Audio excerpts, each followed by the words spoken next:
Assalamualaikum warahmatullahi wabarakatuh. Waalaikumsalam warahmatullahi wabarakatuh. Bismillahirrahmanirrahim. Alhamdulillahi rabbil alamin. Wassalatu wassalamu ala ashrafil anbiya'i wal mursalin, Sayyidina wa maulana Muhammadin wa ala alihi wa ashabihil mujahidin at-tahirin, amma ba'du.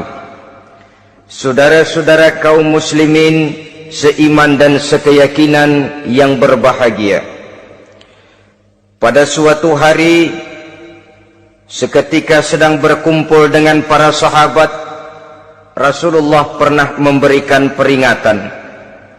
Beliau bersabda, yushiku an tada'a alaikumul umamu kama tada'al akalatu ala qas'atiha. Pada suatu saat nanti akan datang di tengah-tengah kamu, wahai umat Islam, di mana orang-orang lain di sekeliling kamu akan bersatu mengerubungi kamu seperti bersatunya orang-orang mengerubungi makanan di atas meja hidangan. Akan datang suatu saat nanti di mana kondisimu dikepung sedemikian rupa, yang barat mau menerkam, yang timur mau menghantam, yang selatan mau menginjak-injak, yang utara pun akan menjelajah. Kondisimu seperti makanan di atas meja hidangan. Sebagian sahabat merasa heran dan terkejut, lalu mereka bertanya, amin killatin nahnu yawma izin ya Rasulullah, apakah jumlah kami pada waktu itu sedikit ya Rasul, kami sampai dikepung sedemikian rupa? Beliau menjawab, bal antum yawma izin katsir, sama sekali tidak, kamu tidak sedikit pada saat itu, bahkan jumlahmu sangat banyak, kamu adalah mayoritas. Walakinnakum ghusa'un ka ghusa'is sail, tetapi keadaanmu saat itu persis seperti buih di lautan. Banyak tetapi centang perenang, banyak tetapi tidak punya daya dan kekuatan, banyak tapi dipermainkan gelombang lautan, dihempaskan ke tepian pantai tanpa punya makna dan arti. Kondisimu pada saat itu kuantitas yang tanpa kualitas, sehingga orang lain enak saja mengepung kamu. Akidahmu didangkalkan, dibanjiri dengan peradaban dan kebudayaan yang menjauhkan dari agama. Dari segi maksiat dan munkarat seluruhnya mengepung sampai kita melepaskan nilai-nilai Islam kita ini. Dan celakanya, sambung beliau, wal yanzi'anna fi qulubi aduwikumul mahabata minkum, akan dicabut kehebatanmu di mata musuh-musuhmu, sehingga pada saat seperti itu orang lain memandangmu umat Islam enteng saja, remeh saja, tidak ada apa-apanya. Sudahlah, pokoknya umat Islam sikat saja, umat Islam enteng, umat Islam kecil, umat Islam tidak ada apa-apanya. Alangkah ironinya, alangkah menyedihkannya, memilukan dan sekaligus memalukan. Umat yang mayoritas ini dipermainkan oleh yang minoritas. Umat yang jumlahnya terbesar, terbanyak, bahkan konon menurut catatan sampai 90%, tapi dipermainkan oleh mereka kelompok-kelompok kecil ini. Wal yakzifanna fi qulubikumul wahn, pada saat itu di hatimu dicampakkanlah penyakit wahan. Sahabat kemudian bertanya, wa mal wahnu ya Rasulullah, apakah penyakit wahan itu ya Rasul? Beliau menjawab, hubbud dunya wa karahiyatul maut. Penyakit wahan itu tidak lain hubbud dunya wa karahiyatul maut, terlalu cinta kepada dunia dan terlalu takut kepada mati, materialistis dan takut resiko. Dua penyakit inilah yang menyebabkan walaupun umat ini mayoritas, tapi dipermainkan oleh yang minoritas. Walaupun dia golongan terbesar, tapi nasibnya seperti makanan di atas meja makan. Dari segala macam penjuru mau menghantam dia. Saudara-saudara kaum muslimin yang berbahagia, ini merupakan analisa sosial bahwa pada suatu saat nanti akan terjadi di tengah-tengah umat di mana kita dihantam dan diserbu dari segala macam penjuru. Akidah didangkalkan, peradaban dan kebudayaan dirusak, makanan dan minuman diracuni, pakaian ditelanjangi dan lain sebagainya, sampai kita melepaskan nilai Islam yang kita cintai ini. Kondisi sosial ini satu saat akan datang kepada kita. Demikian analisa dan peringatan dari Rasulullah sallallahu alaihi wasallam. Marilah sekarang kita melihat, adalah benar bahwa di zaman sekarang kita insya Allah tidak akan mengalami perang Badar sehebat yang pernah dialami oleh Rasul dan para sahabatnya. Tetapi sesungguhnya perang yang kita hadapi di zaman sekarang ini tidak kalah hebatnya dengan perang Badar, tidak kurang dahsyatnya dengan perang Uhud, tidak kurang ngerinya dari perang Khandaq. Hanya saja yang kita hadapi sekarang ini bukan ujung pedang, bukan ujung tombak, bukan ujung panah. Yang kita hadapi sekarang ini adalah perang akidah, perang ideologi, perang mempertahankan keyakinan. Yang kalau kita kalah sekarang, kita memang masih beragama, tetapi anak kita, cucu kita, generasi yang akan hidup 5, 10, 20, 30 tahun yang akan datang, wallahu a'lam bissawab. Islam, saudara-saudaraku, tidak mungkin hilang dari dunia, tetapi tidak mustahil Islam gulung tikar dari desa kita, tidak mustahil Islam gulung tikar dari kampung dan kota kita, jikalau kita tidak menjaganya, jikalau kita tidak memeliharanya, bahkan jikalau kita tidak mewariskannya kepada anak-anak kita, generasi yang akan datang. Marilah kita mengingat sejenak bagaimana Islam di Spanyol yang pernah jaya, pernah mewarnai daratan Eropa, dan yang sekarang hanya sekedar tinggal ceritanya saja. Ini pernah diperingatkan oleh Rasul dalam satu hadis, sayati ala ummati zamanun la yabqal Islam illa ismun wala minal Quran illa rasmun.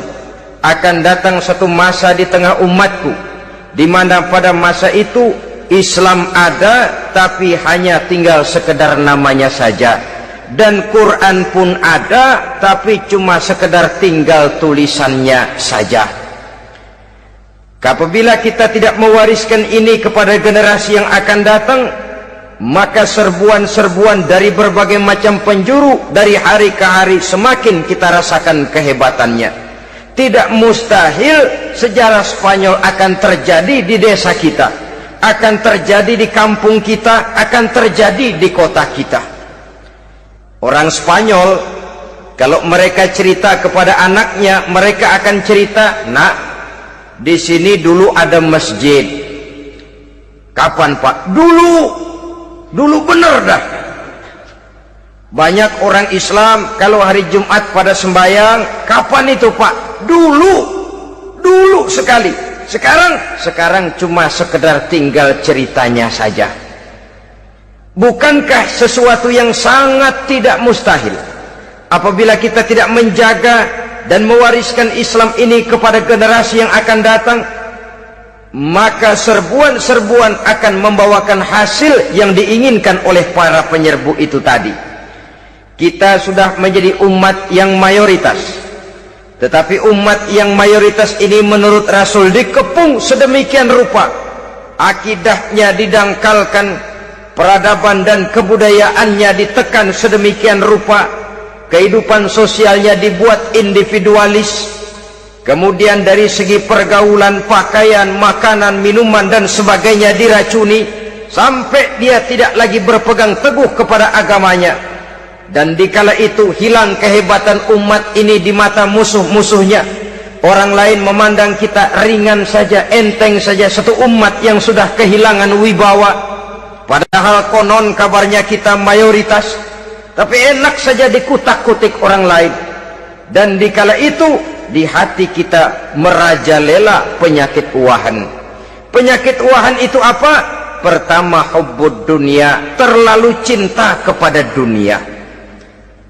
Terlalu cinta kepada dunia yang menyebabkan kita lupa akan tanggung jawab dan kewajiban, lupa meneruskan dan mewariskan Islam kepada generasi yang akan datang. Kita berlomba hanya untuk mengejar dunia dan seluruh isinya, baik dia bernama material, baik dia bernama seksual, baik dia bernama pangkat, jabatan dan kedudukan. Berlomba-lomba kita di dalamnya sampai tercampaklah penyakit hubbud dunia di dalam hati ini. Berurat dan berakar dunia itu, sulit dan berat kita berpisah daripadanya. Akibatnya kemauan untuk berbuat demi dan atas nama agama sangat sulit terwujud di dalam kehidupan ini. Yang kedua, karahiyatul maut, terlalu takut kepada mati. Baik mati ajal, mati dalam artian yang sebenarnya, baik mati usahanya, baik mati karirnya, baik mati pangkat dan jabatannya. Sehingga dengan demikian akibatnya jatuhlah kita menjadi umat yang kehilangan wibawa di mata orang lain. Saudara-saudara kaum muslimin rahimakumullah, saya katakan tadi, perang yang kita hadapi di zaman sekarang adalah perang akidah. Perang menghadapi peradaban dan kebudayaan yang menghancurkan moral daripada anak-anak kita.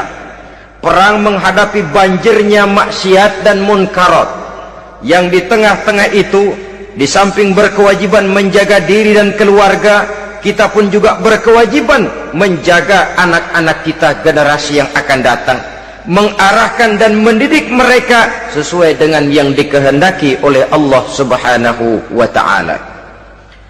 Oleh sebab itu, pada pertemuan kali ini yang akan saya bicarakan ialah bagaimana idealnya seorang muslim lebih dahulu memberikan pendidikan kepada anak-anaknya.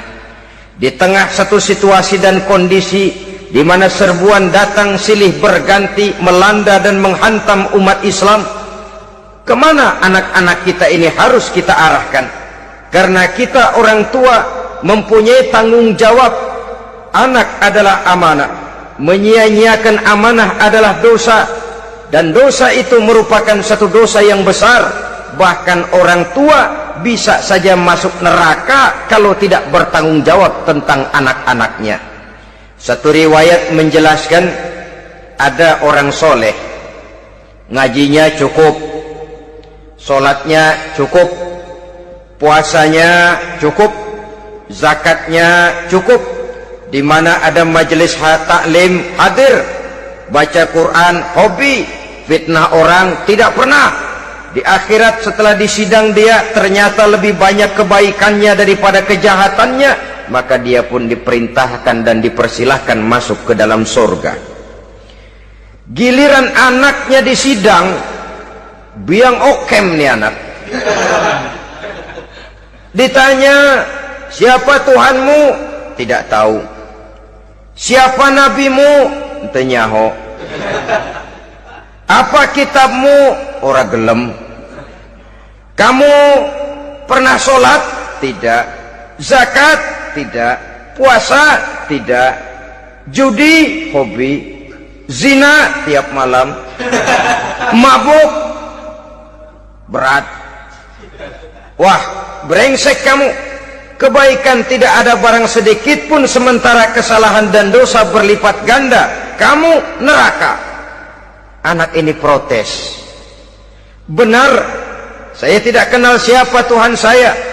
Saya tidak tahu siapa Nabi saya. Saya tidak tahu kitab suci dan kiblat saya. Saya tidak sholat, tidak zakat, tidak puasa. Tiap malam saya judi, saya zina, saya mabuk.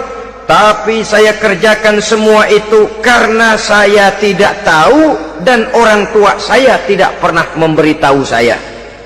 Dia enak-enakan hadir di majelis taklim, saya nyekek botol, didiemin saja. Dia enak-enakan baca Quran, saya zina, didiamkan saja. Saya bukan tidak mau, orang tua saya sama sekali tidak pernah mendidik saya. Dia mau benar sendiri. Maka kalau sekarang saya harus masuk ke dalam neraka, saya menuntut agar orang tua saya ikut sama-sama bergabung dengan saya ke dalam neraka. Gara-gara dia tuh saya jadi begini. Orang tuamu yang mana? Tuh, yang barusan mau ke surga.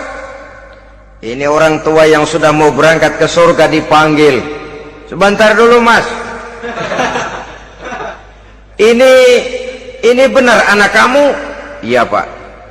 Waktu di dunia kamu tidak pernah ajarin dia ngaji? Sampai dia tidak kenal Tuhannya, tidak kenal nabinya, tidak kenal kiblat dan kitab sucinya? Ya, Pak. Dia tidak sholat, kamu diamkan saja. Dia tidak puasa, tidak zakat, kamu bersikap masa bodoh. Bahkan dia judi, dia zina, dia mabuk, kamu pun berdiam diri saja. Ya, Pak. Tahukah kamu bahwa anak ini adalah amanah? Menyia-nyiakan amanah artinya khianat, dan khianat adalah dosa yang sangat besar. Kamu tidak bertanggung jawab, maka kamu, anakmu gabung ke dalam neraka. Saudara-saudara kaum muslimin rahimakumullah, itu sebabnya Allah pesan benar-benar, ya ayyuhalladzina amanu qu anfusakum wa ahlikum nara. Hai orang-orang yang beriman, jaga dirimu dan keluargamu, istri, anak, orang-orang yang menjadi tanggung jawab dan kewajiban kita, jaga dan pelihara mereka dari api neraka. Saudara-saudara kaum muslimin, lalu kalau kita orang-orang tua yang hidup di zaman sekarang ini sudah sering beristighfar, mengurut dada, melihat situasi, membaca peta keadaan, konon tantangan yang akan dihadapi oleh anak-anak kita 15, 20, 25 tahun yang akan datang jauh lebih berat dari apa yang kita hadapi sekarang ini. Maka adalah wajar jika kita sebagai orang tua yang cinta kepada agama, cinta kepada anak-anak kita, berpikir untuk mewariskan nilai-nilai yang luhur ini kepada anak-anak kita generasi yang akan datang. Bagaimana pada mulanya kita harus mendidik mereka? Mari kita telusuri apa yang dicontohkan oleh Al-Quranul Karim. Orang-orang tua bijaksana yang diceritakan dalam Al-Quran, kalau sudah berpikir tentang anak-anaknya generasi yang akan datang, pendidikan pertama yang diberikan kepada anaknya ternyata adalah persoalan akidah. Nabi Ibrahim, pertanyaan yang paling merisaukan beliau buat anak cucunya ialah, ma ta'buduna min ba'di.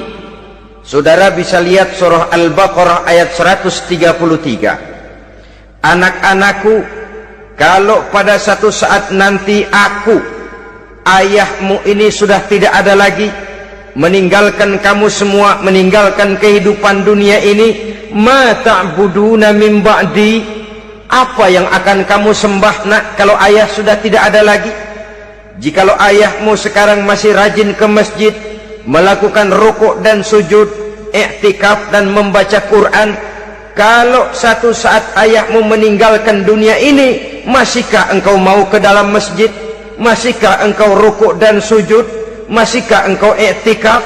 Ma ta'buduna min ba'di, apa yang akan kamu sembah kalau aku ayahmu tidak ada lagi nak? Ditanamkan bukan hanya keyakinan bertauhid, sekaligus juga menyembah kepada Allah yang kita yakinkan dengan tauhid itu tadi. Bukankah berbeda dengan kita kebanyakan orang tua sekarang? Kita tidak pernah berpikir ma ta'buduna min ba'di, kalau bapak tidak ada kamu nyembah apa nak? Kita orang tua sekarang pagi-pagi malah berpikir ma ta'kuluna min ba'di, kalau bapak enggak ada kamu nanti makan apa nak? Bukan nyembah apa yang kita pertanyakan, bukan nyembah apa yang kita khawatirkan, makan apa nak? Maka yang dicari lalu sekolah-sekolah yang bonafit, yang tidak peduli apakah itu merusak imannya, mematikan akidahnya, menghancurkan keyakinannya. Yang penting ada jaminan hari depan bisa dapat lapangan kerja. Akibatnya berduyun-duyun orang-orang tua muslim menyekolahkan anaknya di sekolah-sekolah yang bukan Islam, yang nyata-nyata membahayakan akidahnya, dididik dengan kultur dan budaya yang bertentangan dengan nilai-nilai agamanya. Bukankah ini berarti merelakan anak untuk dikafirkan? Bukankah ini artinya menyerahkan anak untuk ditulis menurut selera para pendidik yang tidak sesuai dengan nilai akidah yang dimilikinya? Mengapa kita tidak berpikir seperti Nabi Ibrahim yang sebelum memberikan pendidikan kecerdasan, sebelum pendidikan matematika, IPS, PSPB dan disiplin ilmu lainnya, yang pertama ditanamkan, ma ta'buduna min ba'di, kalau ayahmu tidak ada, kamu menyembah apa nak? Menyembah Allah, apa nanti malah menyembah harta? Menyembah Allah, apa nanti malah mendewa-dewakan pangkat dan jabatan? Menyembah Allah, apa malah nanti menyembah alam? Itu yang dikhawatirkan Nabi Ibrahim kepada generasi yang akan datang. Dan itu saudara-saudara yang seharusnya mengkhawatirkan kita kepada anak-anak kita, generasi yang akan datang. Lihatlah serbuan akidah di zaman sekarang ini. Dimanfaatkan kemiskinan kita umat Islam. Diberikan kita tawaran berupa beras, pakaian, obat-obatan, kalau perlu beasiswa, asal bisa melepaskan keislaman kita ini. Bertahap, sedikit demi sedikit, step by step, shibran bi shibrin, wa zira'an bi zira'in. Dan harus saya ingatkan, orang di zaman sekarang tidak mungkin menghantam Islam secara frontal. Tidak mungkin menghantam Islam terang-terangan, apalagi mengerahkan satuan militer. Tidak. Orang berhitung bagaimanapun kondisi dan kualitasnya umat Islam, mereka masih punya satu modal penting, fanatisme agama. Kalau ini disulut, api jihad segera berkobar, dan hanya maut yang bisa menghentikan orang yang dibakar dengan semangat jihad. Orang tahu itu. Betapa Uni Soviet kedodoran menghadapi mujahidin Afghanistan yang disulut oleh semangat jihad yang berkobar dengan persenjataan yang primitif ketimbang persenjataan Uni Soviet. Entoh mereka pantang surut mundur ke belakang. Jadi jangan mimpi bahwa orang mau menghantam Islam ini dengan melarang pengajian, meruntuhkan masjid, menyegel pondok pesantren.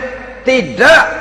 Melarang orang sholat. Tidak. Kalau perlu masjid diperbanyak, musola diperbesar. Tapi bikin itu masjid seperti museum, besar, megah, mercusuar, tapi bikin seperti museum, tempat orang kagum, tempat orang memuji, tapi sunyi dari nilai-nilai ibadah. Saudara-saudara kaum muslimin, untuk sampai kepada penghantaman akidah, jalan yang paling mudah dirintis sekarang ini secara bertahap dan sistematis, memisahkan umat Islam dari Islamnya. Biarkan mereka bernama muslim, biarkan di atas kartu penduduknya tertulis agama Islam, tapi tanamkan budaya-budaya yang menyebabkan cara bergaul mereka, cara berumah tangga mereka, cara bertetangga mereka, sampai kepada cara mereka berpakaian, cara mereka bergaul, cara mereka makan dan minum, cara mereka mendidik dan menyekolahkan anak, sama sekali tidak lagi mencerminkan nilai-nilai yang islami. Itu sudah satu usaha yang paling praktis, memisahkan umat Islam dengan Islamnya. Kalau sadarlah kita ke arah ini usaha orang di zaman sekarang, maka yang harus pertama kita tanamkan kepada anak-anak kita, didik mereka dengan jiwa tauhid yang mengkristal di dalam batinnya, meresap sampai ke tulang sumsumnya, yang tidak akan sampai pun nyawa berpisah dari badannya, akidah itu tidak akan berpisah dari hatinya. Bahkan dia sanggup dengan tegar berkata, lebih baik saya melarat karena mempertahankan iman daripada hidup mewah dengan menjual akidah. Satu khittah, satu garis kehidupan yang perlu kita wariskan kepada anak-anak kita, generasi yang akan datang.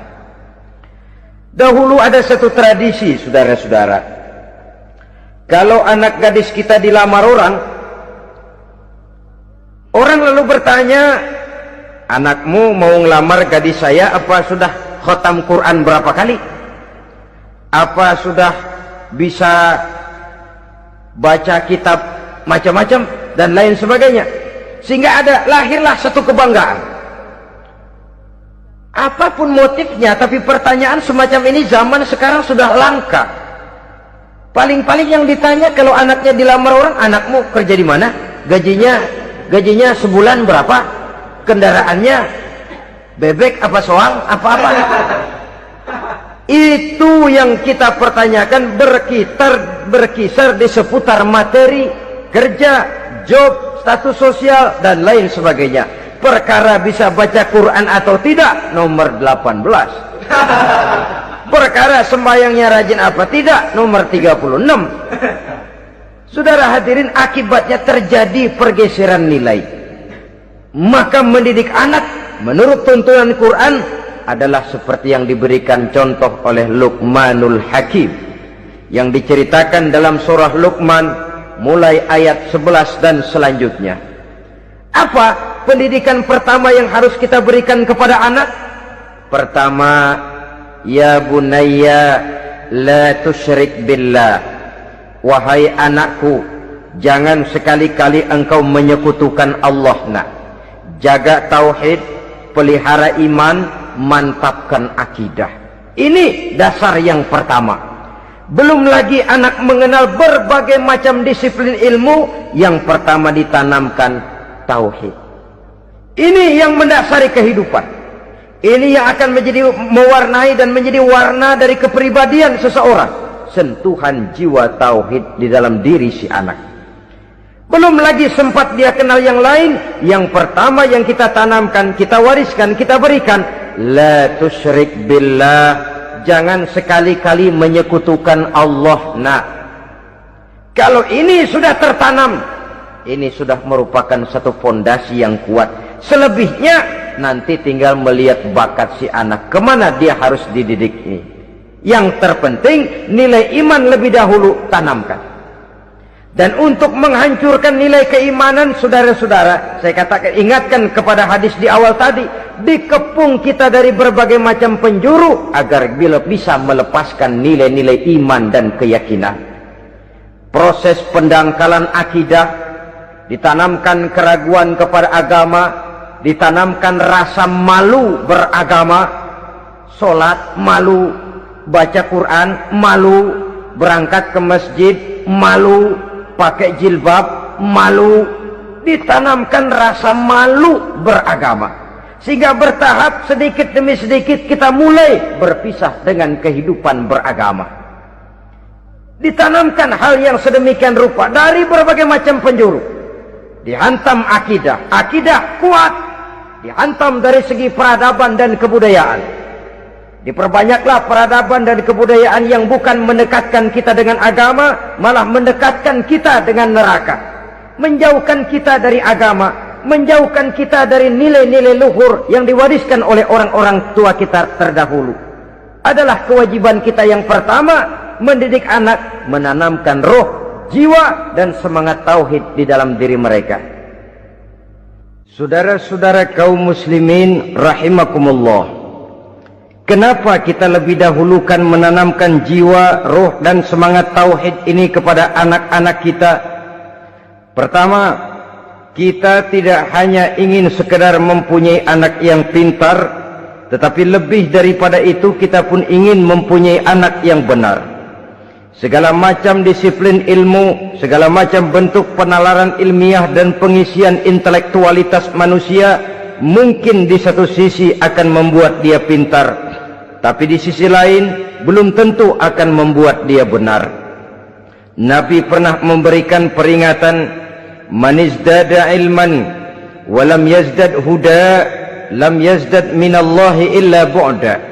Orang yang hanya bertambah ilmu pengetahuannya tapi tidak bertambah hidayah dari Allah, tidak makin mantap keimanannya, maka seluruh nilai-nilai ilmunya hanya akan menjauhkan dia dari Allah Subhanahu wa taala. Dan adalah lebih merupakan azab daripada nikmat kalau kita diberikan ilmu pengetahuan yang hanya akan menyebabkan kita semakin jauh dari Allah Subhanahu wa taala.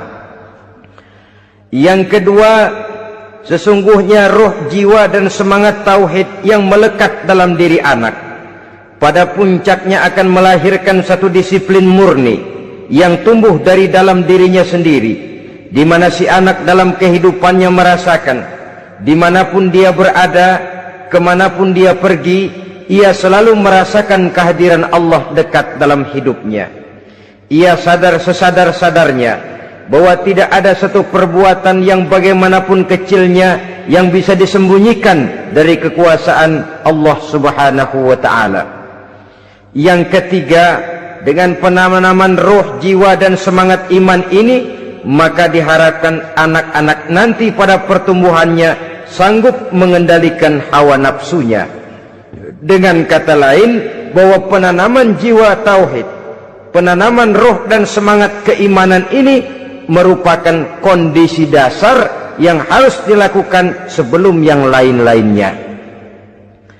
Kemudian pendidikan kedua yang diberikan oleh Al-Quran melalui contoh dan model dengan Luqmanul Hakim ini, setelah menanamkan tauhid, ditanamkanlah kepada si anak ini rasa hormat kepada orang tuanya.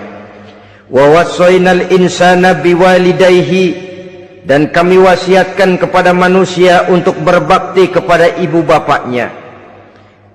Hamalathu ummuhu wahnan ala wahnin, karena ibunya telah mengandungnya dengan kepayahan di atas kepayahan, maksudnya dengan kepayahan dan kelelahan yang berlipat ganda.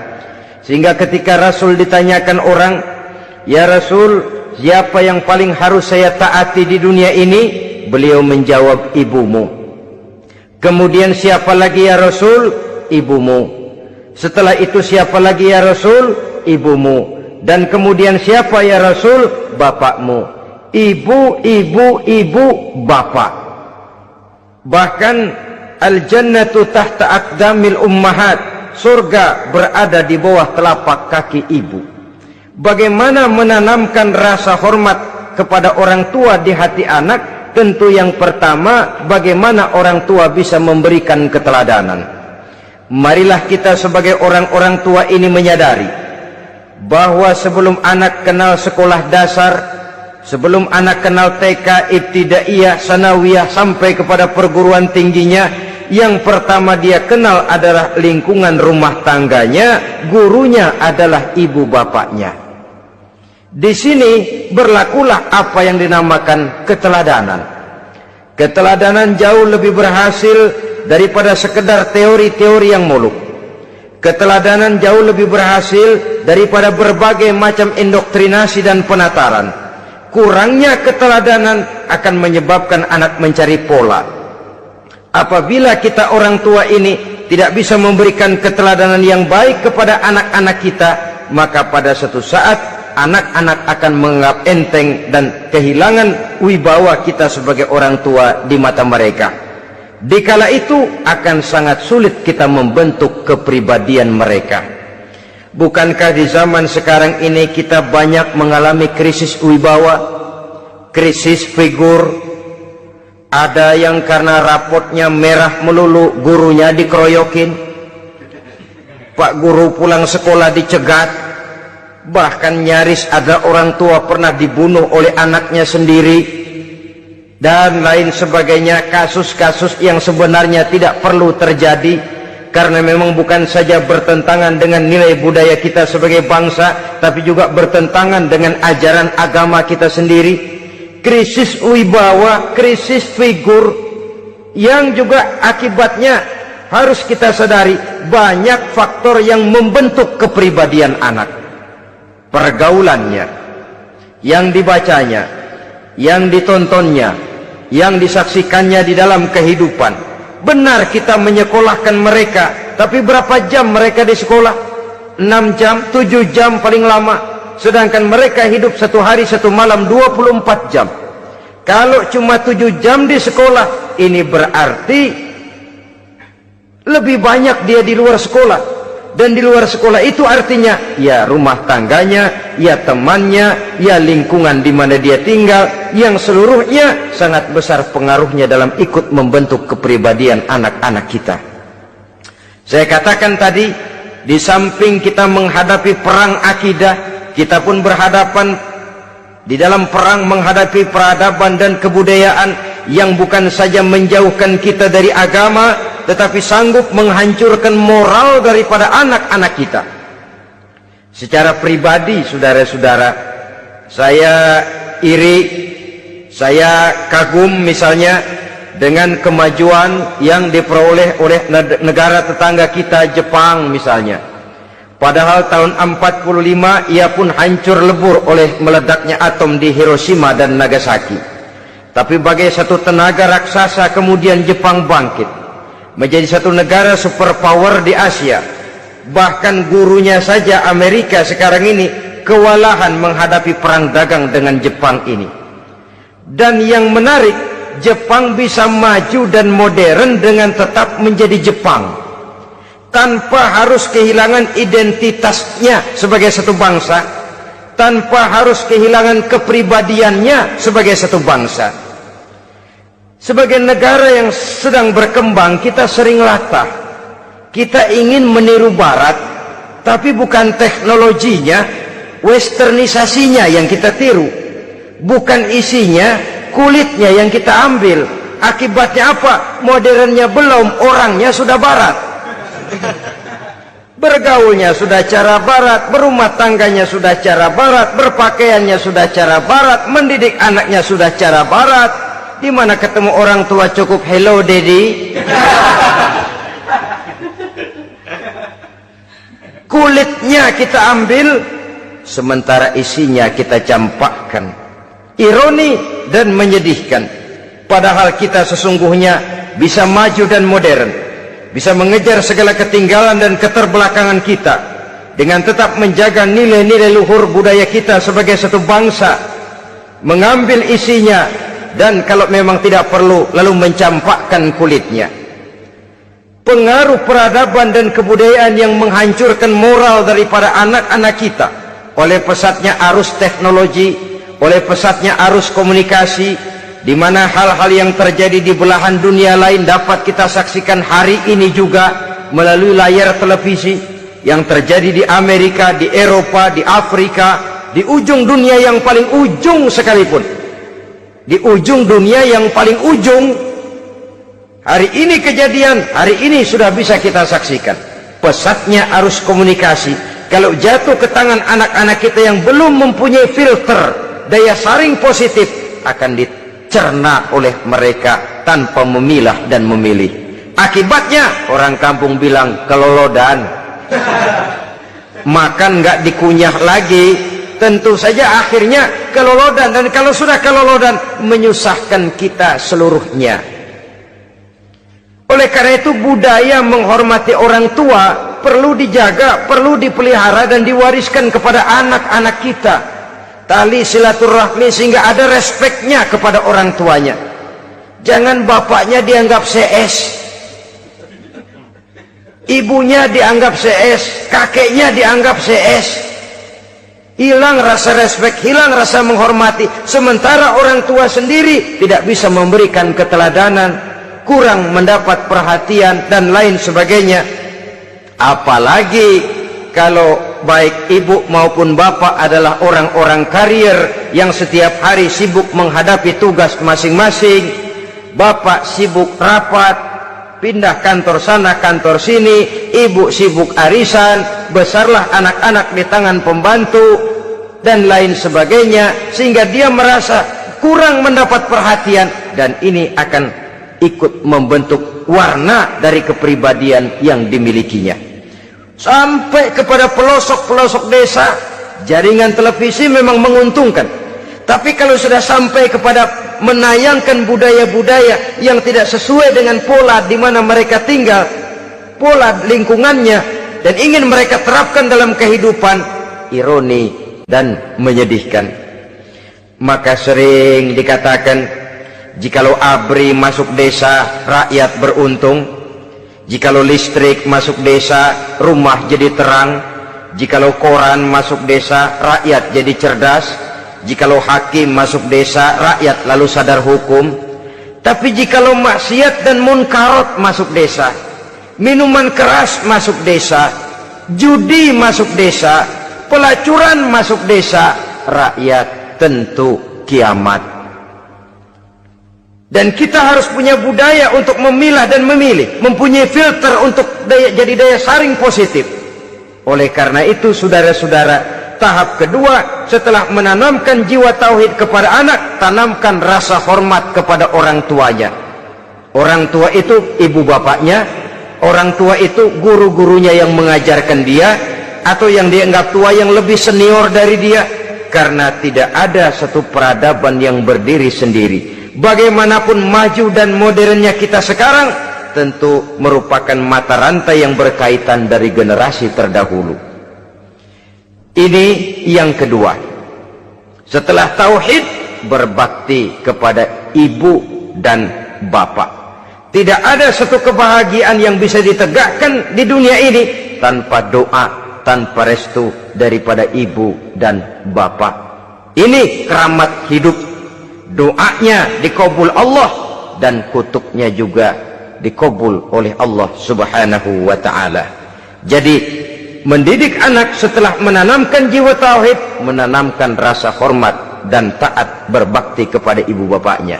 Itu yang kedua. Kemudian yang ketiga, melalui model Luqman, Quran mendorong kita untuk mendidik anak, menanamkan etika otonom.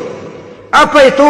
Ya bunayya innaha in takum mithqala habbatin min khardalin fatakun fi sakhratin aw fis samawati aw fil ardi ya'ti biha Allah.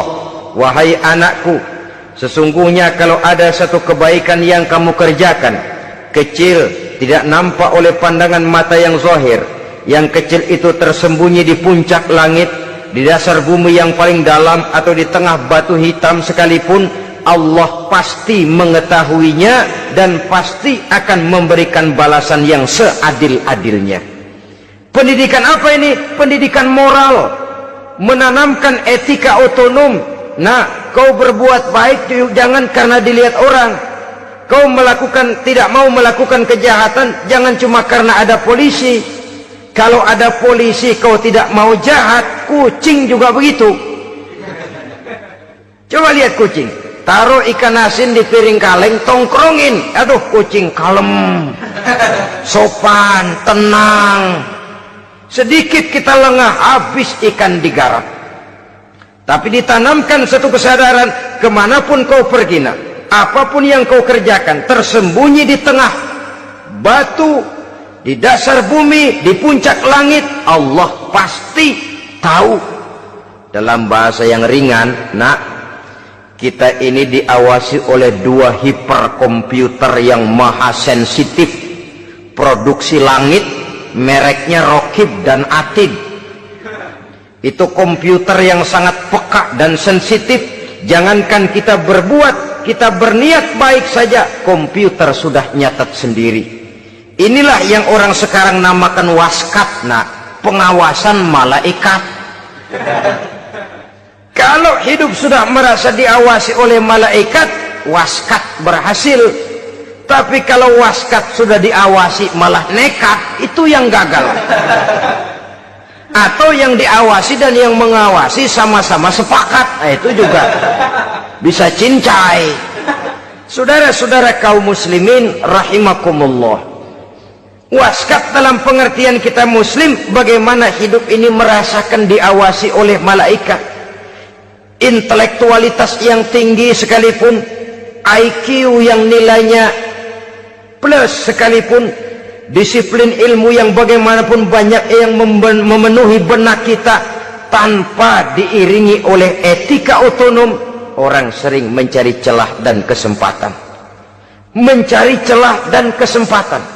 Tapi kalau sudah merasa kemanapun saya pergi, dimanapun saya berada, kebaikan bagaimanapun sekecilnya saya lakukan, toh Allah pasti akan memberikan balasan. In khairan fa khairun, wa in syarran fa syarrun. Jikalau baik, baik balasan yang kita terima. Jikalau jahat, jahat kejahatan yang kita terima. Kalau sudah ke arah ini kita berpikir, maka sesungguhnya kalau kita berbuat baik kepada orang lain, hakikatnya kita sudah berbuat baik kepada diri kita sendiri. Lalu tidak ada merasa rugi berbuat baik kepada orang, karena manakala dia melakukan kebaikan kepada orang lain, artinya dia sudah berbuat baik untuk dirinya sendiri.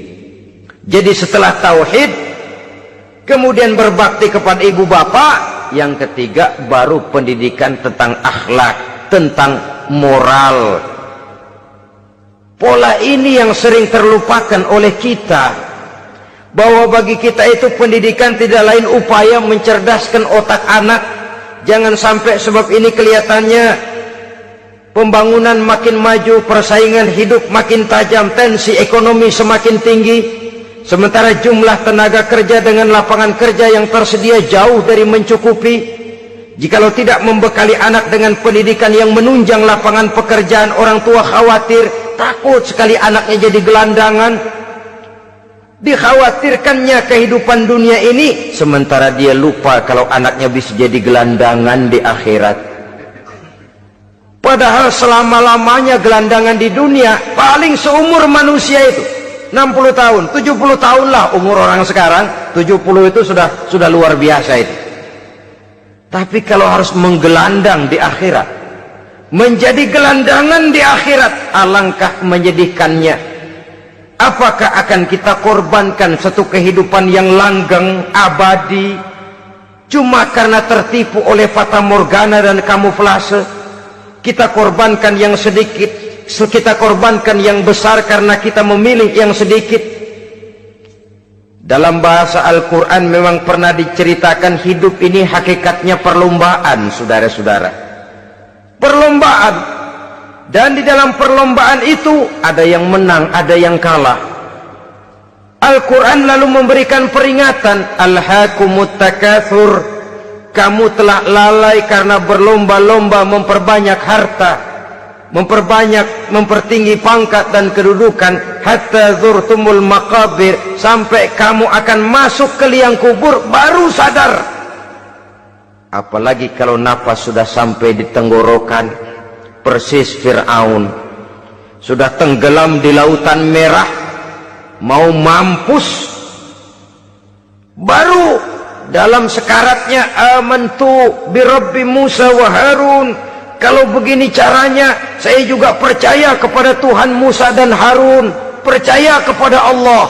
Sudah mau mati, baru amantu birabbi Musa, kami percaya kepada Tuhan Nabi Musa, kata Fir'aun. Malaikat maut kesal benar, dilelepin terus di laut, mampus terus sekalian. Hidup ini memang kita berlomba, berlomba dengan waktu, berlomba dengan umur, berlomba dengan tenaga, berlomba dengan tetangga. Yang jangankan kita sampai mundur, berhenti saja sejenak, kita akan ditinggalkan oleh yang lain. Tiada kata mundur, bahkan tiada kata berhenti. Sekali kita melangkah, melangkahlah terus. Tapi berlombalah seperti yang dikehendaki Quran, fastabiqul khairat, berlomba-lombalah di dalam kebajikan. Jangan berlomba-lomba di dalam kemaksiatan, kemunkaran, kejahatan. Berlombalah dalam urusan kebaikan. Saudara-saudara kaum muslimin rahimakumullah, tauhid, berbakti kepada ibu bapa, kemudian pendidikan tentang moral. Apabila pendidikan tentang moral sudah tertanam, barulah lihat bakat si anak. Kemana bakatnya? Anak saya kelihatannya dari kecil demennya main bedil-bedilan saja. Abri kali itu. Kirim ke Magelang, masukkan akabri. Tapi dengan syarat 3 itu tadi. Iman sudah tertanam, rasa bakti kepada ibu bapak sudah ada, dan punya nilai moral. Sehingga boleh jadi nanti dia menjadi jenderal yang beriman, yang berbakti kepada ibu bapaknya, dan punya moral yang tinggi. Kan lebih baik rakyat rendah tapi akhlaknya tinggi daripada pejabat tinggi tapi moralnya rendah. Jauh lebih baik rakyat rendah punya moral tinggi ketimbang pejabat tinggi punya moral rendah. Nilai moral ini yang jadi ukuran dan barometer di masyarakat. Yang ini yang sering kita lupakan, bahwa kehancuran satu bangsa dimanapun di dunia ini selalu dimulai dengan kehancuran moral daripada bangsa itu sendiri. Sekarang membina nilai moral ini berat. Gadis kita, remaja, putri diberikan pakaian jilbab, mungkin dia sendiri masih setengah-setengah, ditambah lagi oleh ledekan temennya. Jilbab lah kuno, bau sorga lah, bau masjid lah, bau menyan lah. Ditanamkan rasa malu untuk hidup dekat dengan agama. Kalau moral semacam ini sudah tertanam, sedikit demi sedikit kita mulai mengucapkan selamat tinggal kepada agama. Dan kemalangan apa yang lebih malang kalau kita sudah jauh dari agama ini? Bukankah Islam telah menyelamatkan manusia dari penyakit jahiliyah dan membawanya kepada satu kehidupan yang maju dan modern? Kalau kita tinggalkan Islam ini, bukankah artinya kita akan kembali kepada satu zaman jahiliyah? Hanya saja jahiliyah itu berada di abad modern. Versinya tentu lebih modern. Kalau zaman jahiliyah dulu mabuknya pakai arak, zaman sekarang sudah macam-macam orang bisa mabuk. Kalau zaman jahiliyah dulu anak perempuan dikubur hidup-hidup, zaman sekarang kadang-kadang belum sempat lahir ke dunia, malah sudah dibunuh lebih dahulu. Versinya saja yang berbeda. Kalau di zaman jahiliyah dahulu manusia menyembah batu yang bernama Latta, Uzza, Manat dan Hubal, di zaman jahiliyah modern sekarang ini orang sering menyembah kepala bagiannya, sering menyembah atasannya, sering menyembah komputer, sering menyembah teknologi modern yang lebih diyakininya daripada Allah sebagai keyakinan sentral di dalam hidupnya. Saudara-saudara kaum muslimin rahimakumullah.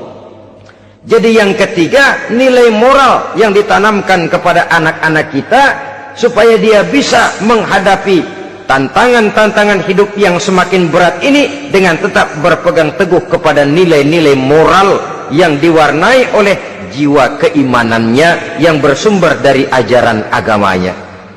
3. Kemudian yang keempat, barulah tatanan kehidupan sehari-hari. Apa kata Luqman? Ya bunayya aqimis sholah. Setelah bertauhid, berbakti kepada ibu bapak, punya nilai moral. Ya bunayya aqimis sholah, nak dirikan sholat. Rumah tangga muslim, anak berumur 7 tahun sudah berani meninggalkan sholat, kata Nabi, pukul. Bukan untuk menyakiti, untuk mendidik, karena sayang kepada anak. Saudara-saudara, kita khawatir betul kepada anak. Kalau dia pulang dari sekolah, buru-buru kita sebagai orang tua bertanya, sudah makan nak? Sudah istirahat nak? Tapi jarang kita sebagai orang tua melontarkan, sudah sholat nak? Bahkan kita bisa memberikan sugesti kepada anak. Nah, kalau kau naik kelas 1 sampai naik ke kelas 2, bapak beliin sepeda. Tamat SD nak, motor. Tamat SMP nak, ke Bali kita. Tamat SMA nak, Singapura. Saudara-saudara, tapi kalau untuk urusan sholat misalnya, kita tidak pernah memberikan sugesti kepada anak-anak kita. Nah, kalau kau hafal Fatihah lengkap dengan artinya, bapak beliin sepatu. Nah, kalau kau bisa sholat dengan baik, cukup syarat rukunnya, bapak beliin sepeda. Ada rangsangan, ada sugesti yang membuat anak lebih tergerak untuk hidup dalam suasana keagamaan. Ya bunayya aqimis sholah, nak dirikan sholat. Sebab ini sandaran vertikal yang paling langsung antara manusia dengan Tuhannya. Menyadari bahwa sepanjang yang bisa dilakukan oleh manusia hanyalah berusaha dan berusaha, dan kepastian sepenuhnya ada di tangan Allah. Dengan solat kepribadianmu diperteguh, dengan solat sandaran vertikalmu kepada Allah diperkuat, dan pada waktunya nanti Al-Quran memberikan bimbingan, hendaklah minta tolong kepada Allah dengan sabar dan tetap mendirikan solat. Ya bunayya aqimis sholat. Setelah itu wa'mur bil ma'rufi wanha 'anil munkar. Tegaklah membina yang ma'ruf, tegaklah mencegah yang munkar. Ini sikap hidup sudah. Solat tadi tugas hidup. Lalu sikap hidup tampil di tengah masyarakat, membina yang ma'ruf, mencegah yang munkar sesuai dengan kesanggupan masing-masing. Bukankah setiap kita kepingin punya anak yang bermanfaat, setidaknya bagi keluarganya, syukur kalau bisa bagi lingkungannya, bagi masyarakat, bangsa dan negaranya. Dan satu di antara tanda orang yang bermanfaat, kalau dia bisa hidup menjadi penganjur yang ma'ruf dan pencegah yang munkar. Dan itu kalau tidak ada hidayah, sulit orang mau melaksanakan itu. Sebab apa? Ada kecenderungan belakangan ini di mana agama dianggap urusan pribadi. Sehingga orang lalu sering bilang, jangan bawa-bawa agama dah, itu kan bukan urusan agama. Ini sudah ciri berpikirnya sekuler. Jangan bawa-bawa agama. Agama urusan pribadi, artinya orang mau sholat mau enggak jangan bilang apa-apa dah, urusan dia sendirian. Dia mau puasa dia enggak, merdeka saja, urusan pribadi. Agama bukan persoalan pribadi. Apalagi jika sudah menyangkut amar ma'ruf dan nahi munkar, siap menegakkan yang baik, mencegah yang munkar, untuk tegaknya satu masyarakat yang diwarnai oleh kebaikan dan terhindar dari segala macam kejahatan. Dan terus ayat-ayat selanjutnya mencerminkan sikap hidup. Namun yang intinya, cara mendidik anak yang baik yang dicontohkan oleh Al-Quran dengan Luqmanul Hakim sebagai model. Pertama, tanamkan tauhid. Yang kedua, tanamkan rasa hormat dan berbakti kepada ibu bapaknya.